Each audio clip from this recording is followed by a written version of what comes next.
G'day, this is Captainoob, and this will be a video on the G11, but unlike other weapon mods, I'm not going to just console command myself this weapon, because this one has a fun little quest to do before you actually grab the weapon. So when you load in the game, pulling up my data here, you'll find a quest called Brick in the Wall, which tells you to find a mysterious note, which you'll find in Diamond City.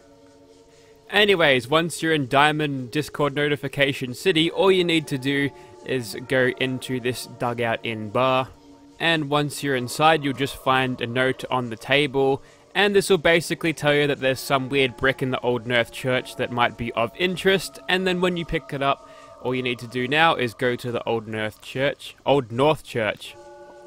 Once you're inside the Old North Church, the game will direct you to go underground, and then when you get to a certain point underground, the game will no longer have a quest marker in the air for you, and now you need to find the brick yourself. But I'm lazy, so I'm going to use a little bit of a shortcut here. So instead of entirely searching through each and every one of the bricks, I've just booted up the creation kit to just find out exactly where the modder has put it, and it appears to be in this room here in the Old North Church. It looks like it is underground, where you go and find the railroad first off, and it looks like it's in the same room where a skeleton's half hanging out of a coffin, and it'll be right there. And is that note always there? Well, we could look out for a note too, but it's in this sort of brick ruins here, so that's where it is. So from the very start of the tunnel, all you need to do is go down here and into this first bay. This is where the dude is half out of his little coffin. We can push him back in with physics if we want to, but you'll find a brick here, mysterious block, there it is sitting right there, and then you've got a actual check. And yeah, strength, perception, or charisma, each of those will do the work. So, and there we go, we've got our G11. Let's go and take this to a workbench and see what this bad boy can do. And once you've completed the quest, you'll get this dusty note, which will allow you to start another quest, which you'll pick up a legendary one. Also, you'll have this notification coming up onto your screen. It'll allow you to set up what kind of way you'll encounter this gun. So let's add it to the level list so enemies carry it too, and we could have damage modifiers on the workbench if it's not doing it for us, but I'm sure it will. And there we go, so the perfect toy at Wilson's Automatron Factory, or something like that. We'll go there in a second, but let's go and get this on a workbench first. Okay, so here we are on the workbench with our HK G11, looking pretty good there. The textures and models look really good, and the animations are custom too, we'll get to those later, as well as the sounds. But more importantly, this is photographic proof that Winter actually exists in the real world. She's out there somewhere. Anyways, back over to the customization, and for the receivers, this thing goes all the way up to powerful. Unfortunately, there's no advanced receivers there, but 135 damage is going to be good enough, and you can change the barrel length. I'm not actually sure if that affects the performance of the weapon at all. Usually, barrel lengths give you more range and accuracy at the expense of hipfire, but looks like there's nothing going on there. It might be recoil changes. Usually, if it changes recoil, then it's unmarked on the weapon card. So you've got the sights here, which contain a rail. I'd imagine if you chuck that on, you can chuck on things on the rail, but they look a little bit too modern for the G11, so I'm going to chuck on either a standard or a prototype sight. I like the prototype sight. You can also get these in see-through form, but I like the weird amalgamation of a carry handle and also a scope. That looks strange and I like it.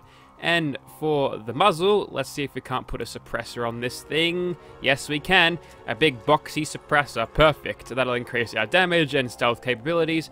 And I think we'll keep the zoom at 2. We don't need to be zooming in super far with this. And you can chuck on some Velcro if you like, which is it on the other side of the weapon? I don't really know what that is. Let's just put some blue tape on. There, I'm sure Axis is very happy about that. And here's those damage modifiers that we allowed the modifications to have before. And you can have it in a single fire mode, burst fire, or automatic. I kind of want to put this in burst fire because, yeah, that's what it has back in Black Ops 1. I think this is a weapon in Black Ops 1, but that actually changed what the fire selector looks like. So yeah, that's actually kind of cool. Nice attention to detail.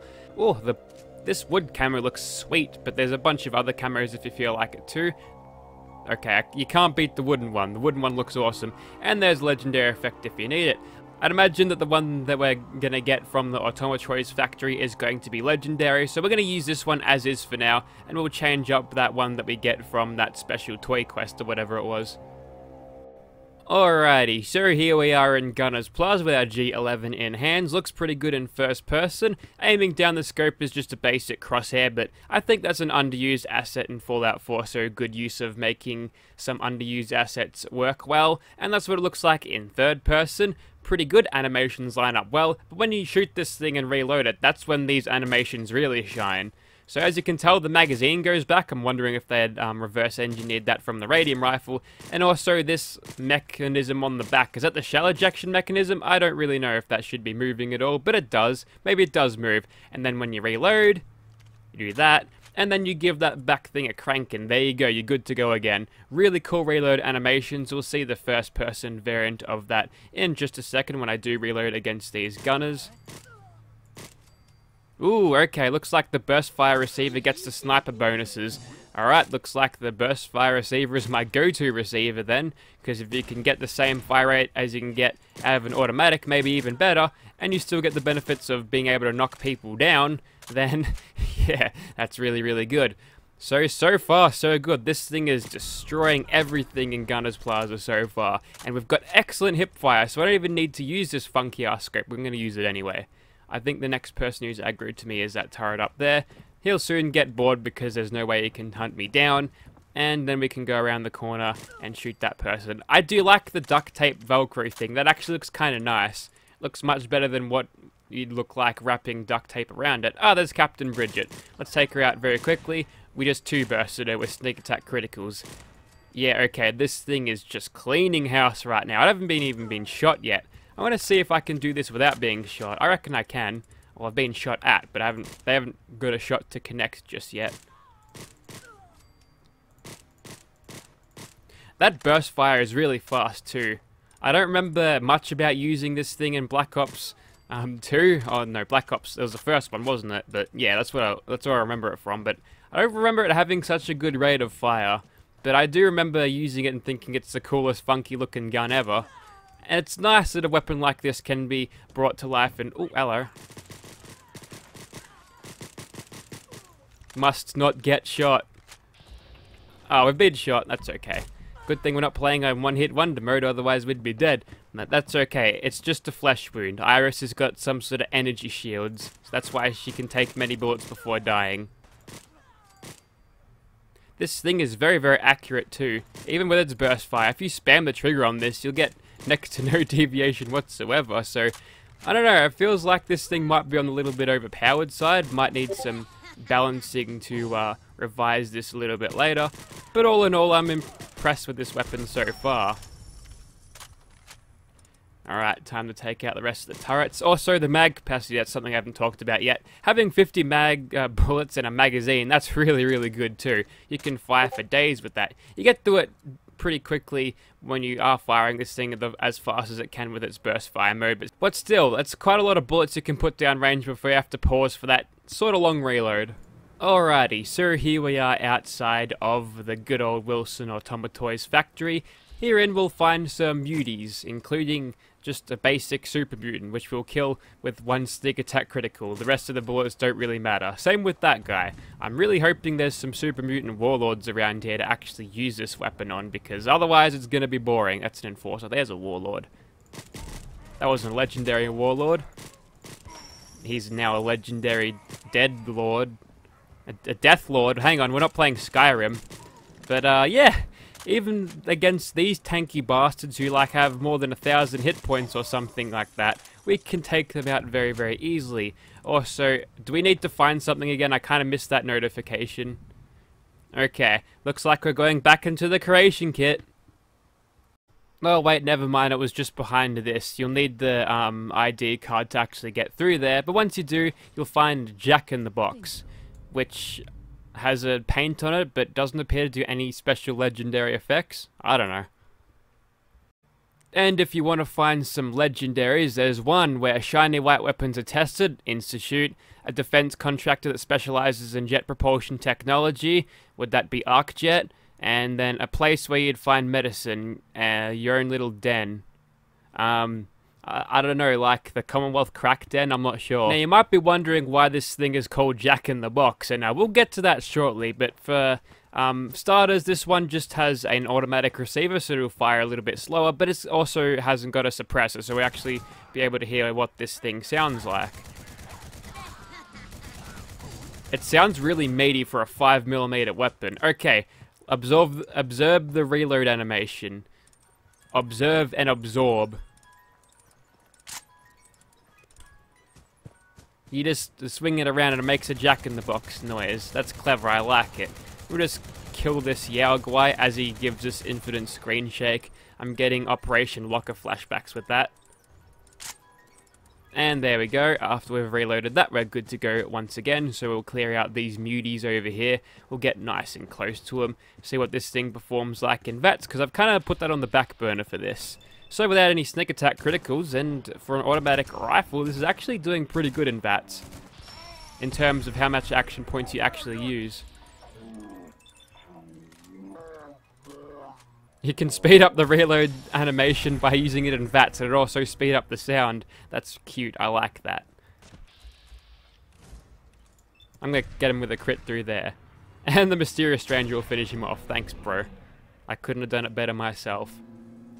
Alright, we'll target this bloke again. He's only got a hunting rifle. That's an incredibly underpowered weapon for a Super Mutant Warlord to have. They mustn't have lacked this guy.